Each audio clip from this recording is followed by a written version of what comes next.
ربیع الاول گزرا ہے، ربیع الاول کے مہینے کے اندر آپ نے ہر گھر کی چھت پہ دیکھا ہوگا حضور علیہ الصلوۃ والسلام کے نقش نالین، حضور کے نالین نہیں، حضور کے جوتوں کا نقش لوگوں نے گھروں کی چھت پہ لگایا ہوا ہے۔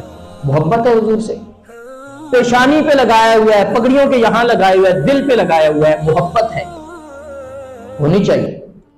لیکن یہ عجیب محبت ہے کہ حضور نے جس چیز کو جوتے میں پہنا، پاؤں میں پہنا، پاؤں کے نیچے رکھا، ہمارے تو سر کا تاج ہے وہ، حضور کے پاؤں کا نقش بھی مل جائے، لیکن اس کو حضور نے پاؤں پہ رکھا، اسے تو ہم سر میں سجاتے ہیں، لیکن جو چیز حضور نے چہرے پہ رکھی اس پہ بلیڈ پھیر کے نالی میں ڈال دیتے اور کہتے ہیں غلامی رسول میں موت بھی قبول ہے۔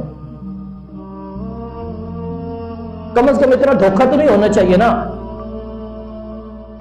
تو گزارش یہ ہے کہ حضور نبی کریم صلی اللہ علیہ وسلم کی اطاعت، یہ نہیں ہے کہ صرف داڑھی ہے، ایک ایک طریقہ حضور کا سنت۔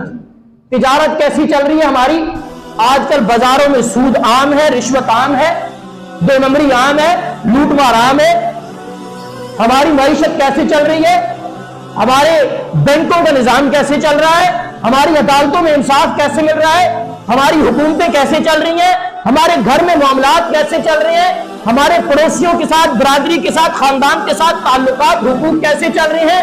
یہ ہم خود سمجھتے ہیں۔ یہ سب کچھ ہونے کے باوجود ہم دعویٰ کرتے ہیں کہ ہم حضور کے غلام ہیں۔ کم از کم سوچنا تو چاہیے اس پہ، کم از کم یہ تو سوچنا چاہیے کہ ہم اپنے آپ کو دھوکہ دے رہے ہیں، اس لیے کہ نہ اللہ کو دھوکہ دے سکتے ہیں، نہ رسول اللہ کو دھوکہ دے سکتے ہیں، دھوکہ تو اپنی زندگی کو دے رہے ہیں۔ تو گزارش یہ ہے کہ حضور نبی کریم صلی اللہ علیہ وسلم کے حقوق میں سے چوتھا حق آپ کا یہ ہے کہ آپ کی اطاعت کی جائے، آپ کی ایک ایک سنت پر عمل کیا جائے۔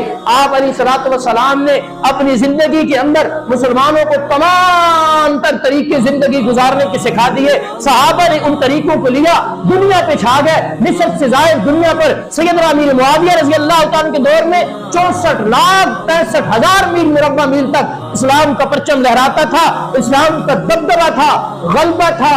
آج وہ صورتحال نہیں ہے، مسلمان پس رہا ہے، مسلمان مظلوم ہو رہا ہے۔ وجہ ایک ہی ہے، من اطاعنی دخل الجنہ ومن عصانی فقد ابا۔ حضور نے فرمایا جس نے میری اطاعت کی دنیا میں بھی کامیابیاں ملیں گی، جنت میں بھی داخل ہوگا، اور جس نے میری نافرمانی کی اس نے انکار کر دیا۔